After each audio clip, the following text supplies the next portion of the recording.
को लेकर बीजेपी की ओर से राहुल गांधी, प्रियंका गांधी पर निशाना साधा गया तो बीजेपी के बयान पर सीएम कैप्टन अमरिंदर सिंह की प्रतिक्रिया भी सामने आई है। बीजेपी नेताओं के बयान है उनका कोई भी आधार नहीं है। कैप्टन अमरिंदर सिंह ने कहा कि टांडा और हाथरस की तुलना नहीं की जा सकती। यूपी सरकार ने आरोपी को बचाने की कोशिश की है, लेकिन पंजाब पुलिस ने तुरंत आरोपियों को गिरफ्तार किया है। कैप्टन ने कहा बीजेपी की दलित विरोधी और महिला विरोधी सोच उजागर हो रही है तो लगातार पंजाब से लेकर दिल्ली तक सियासत गरमा चुकी है। टांडा रेप और कत्ल केस को लेकर इस मामले में बीजेपी और कांग्रेस की ओर से एक दूसरे पर वार पलटवार किए जा रहे हैं। देखिए, मुझे लगता है कि बीजेपी के दिमाग का दुबालिया निकला हुआ है। मुझे हैरानगी इस बात की है कि उसको हाथरस की घटना के साथ जोड़ करके फिर मुजरिमों को बचाने की कोशिश करें।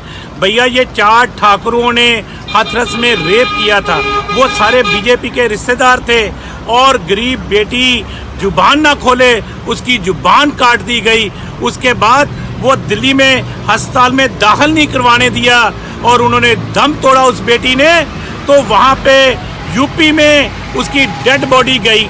उसे के माँ बाप को पीट पीट करके ये जोगी जो मुख्यमंत्री यूपी के हैं उनके आदमियों ने भगा दिया और उन्हें संस्कार भी करने का मौका नहीं दिया।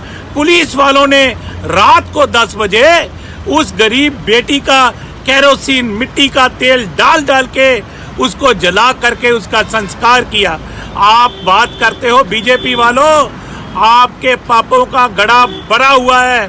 पंजाब में जितने मर्जी नाटक कर लो, जितने मर्जी ड्रामे कर लो, आप पंजाब विरोधी हो, किसान विरोधी हो, दलित विरोधी हो, देश विरोधी हो। और बात करते हैं अब अमृतसर की, जहां एसजीपीसी कर्मचारियों और सिख संगठनों के बीच एक बार फिर से तकरार हुई। दोनों पक्षों ने एक दूसरे पर मारपीट के आरोप लगाए हैं। स्वर्ण मंदिर परिसर में ही दोनों पक्ष आपस में भिड़ गए। वहीं पुलिस ने कुछ लोगों को हिरासत में लिया है, लेकिन इस मारपीट में सिख संगठनों के कुछ लोग बुरी तरह से घायल भी हुए हैं, जिन्हें अस्पताल में भर्ती करवाया गया है।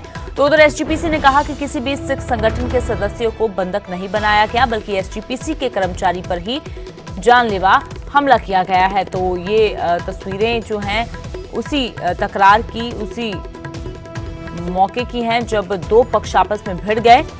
एसजीपीसी कर्मचारी और सिख संगठन एक बार फिर से आमने सामने हुए, लेकिन इस दौरान जो कुछ सिख संगठनों के लोग हैं, जो सदस्य हैं, वो काफी गंभीर रूप से जख्मी भी हुए हैं। थोड़े दस्तारा इन्हां ने रख के लाइयां ते कुੱਟਿਆ भी इन्ना वा कि बाਹਾਂ तोड़ ਦਿੱਤੀਆਂ, ਕਿਸੇ ਦੇ ਸਿਰ ਪਾੜ ਦਿੱਤੇ ਸਿੰਘਾਂ ਦੇ ਉੱਤੇ। ਪਰ ਉਹ ਕਹਿੰਦੇ ਪਹਿਲੇ ਤੁਸੀਂ ਹਮਲਾ ਕੀਤਾ ਜੀ। ਨਹੀਂ ਜੀ, ਅਸੀਂ ਸ਼ਾਂਤਮਈ ਤਰੀਕੇ ਦੇ ਨਾਲ ਗੁਰੂ ਰਾਮਦਾਸ ਦਾ ਘਰ ਵਾ, ਅਸੀਂ ਉੱਥੇ ਬੈਠੇ ਰਹੇ ਸੀ, ਦਰੀਆਂ ਤੇ ਬਹਿ ਕੇ ਆਏ। ਇਹਨਾਂ ਨੇ ਆਲੇ ਦੁਆਲੇ ਘੇਰਾ ਪਾ ਲਿਆ ਵਾ, ਘੇਰਾ ਪਾ ਕੇ ਫਿਰ ਇਹਨਾਂ ਨੇ ਉਹ ਤਸੱਲੀਆਂ ਕੀਤੀਆਂ, ਚੁੱਕ ਚੁੱਕ ਕੇ ਅੰਦਰ ਬੰਦੀ ਬਣਾ ਕੇ ਇਹਨਾਂ ਨੇ ਕੁੱਟਿਆ। ਤੁਹਾਡੀ ਮੰਗ ਕੀ ਹੈ?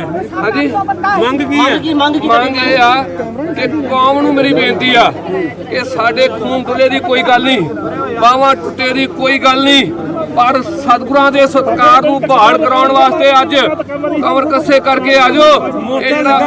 ਮੋਰਚਾ ਲੱਗੂਗਾ। ਇਹ ਅੱਜ ਪ੍ਰਸ਼ਾਸਨ ਜਿਹੜਾ ਵਾ ਮਿਲੀ ਭੁਗਤੇ ਨੇ ਕੰਮ ਕੀਤਾ। ਪ੍ਰਸ਼ਾਸਨ ਨੇ ਐਸਪੀ ਹਰਪਾਲ ਉੱਥੇ ਮੌਕੇ ਤੇ ਆ ਗਿਆ ਸੀ, ਪਰ ਇਹ ਲੈ ਕੇ ਉਹਨਾਂ ਨੂੰ ਪੂਰੀ ਖੁੱਲ੍ਹ ਦਿੱਤੀ, ਕਿਉਂਕਿ ਕੱਲ ਇਹਨਾਂ ਨੂੰ ਮਠਿਆਈ ਦੇ ਡੱਬੇ ਦਿੱਤੇ ਗਏ, ਇਹਨਾਂ ਨੂੰ ਅੰਦਰ ਸੱਦ ਕੇ ਏਡੀਸੀ ਨੂੰ ਤੇ ਨਾਲ ਪੁਲਿਸ ਕਮਿਸ਼ਨਰ ਨੂੰ ਤੇ ਗਨਮੈਨਾਂ ਨੂੰ ਕੱਲ ਬਰਫੀ ਦੇ ਲੱਡੂਆਂ ਦੇ ਡੱਬੇ ਦਿੱਤੇ ਸੀ। ਮੈਂ ਵੀਡੀਓ ਵੀ ਬਣਾਈ, ਮੇਰੇ ਕੋਲ ਫੋਟੋਆਂ ਵੀ ਹੈਗੀਆਂ।